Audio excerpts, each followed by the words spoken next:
नमस्कार दोस्तों, मेरा नाम है धनंजय अग्रवाल और आज हम बात करेंगे इंडियन कॉन्स्टिट्यूशन की कोर फिलॉसफी के बारे में।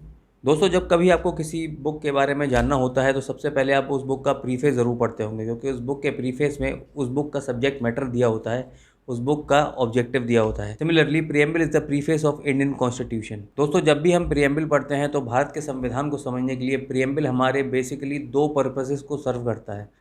पहला, कि वो कौन सा सोर्स है जहाँ से इंडियन कॉन्स्टिट्यूशन को ये अथॉरिटी मिली कि पूरा भारत इंडियन कॉन्स्टिट्यूशन में लिखे हुए रूल्स एंड रेगुलेशन से गवर्न किया जाए।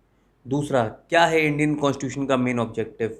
इंडियन कॉन्स्टिट्यूशन भारत में क्या इस्टेब्लिश करना चाहता है और किस चीज़ को प्रमोट करना चाहता है। दोस्तों, इन सभी सवालों के जवाब आपको प्रीएम्बल को एनालाइज करते हुए समझ में आएंगे।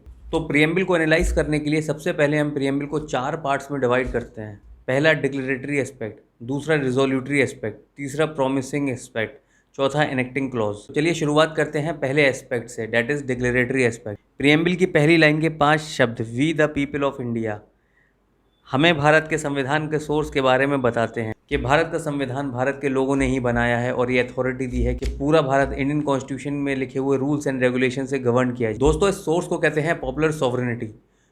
पॉपुलर सॉवरेनिटी का मतलब होता है इंडिपेंडेंट अथॉरिटी। इसका और एक मतलब होता है कि हम स्वतंत्र हैं and we are no more monarchial और कॉलोनियल स्टेट। अब बात करते हैं दूसरे एस्पेक्ट के बारे में, डेट इज रिजोल्यूटरी एस्पेक्ट।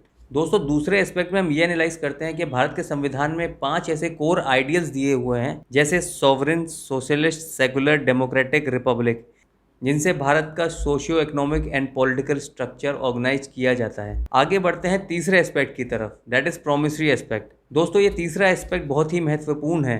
ये प्रोमिसरी एस्पेक्ट देश का ऐसा भविष्य बनाना चाहता है जहाँ सभी लोगों को सामाजिक, आर्थिक और राजनीतिक न्याय मिले, सभी लोग स्वतंत्र हों और सभी भारतीयों को समान प्रतिष्ठा और समान अवसर मिले।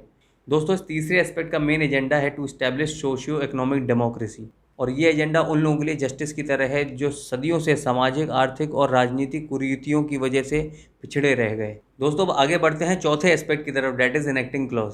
26 नवंबर 1949। दोस्तों, इस दिन हमने अपने इंडियन कॉन्स्टिट्यूशन को अडॉप्ट किया था and we declare that there is a formal end of British rule and the beginning of welfare government in India. अगर मैं इस पूरी वीडियो को समराइज करूँ तो हमें कॉन्स्टिट्यूशन की कोर फिलॉसफी के बारे में पता चल सकता है। आइए देखते हैं। People of India inserted some ideals like sovereign, socialist, secular, democratic, republic in the constitution to secure all of its citizens justice, liberty, equality, with the help of which there is a promotion of fraternity or brotherhood amongst all, which assures dignity of individual and unity and integrity of the nation।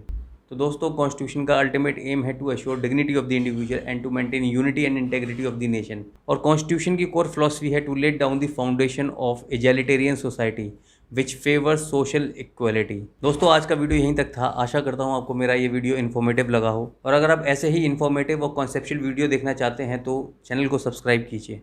धन्यवाद।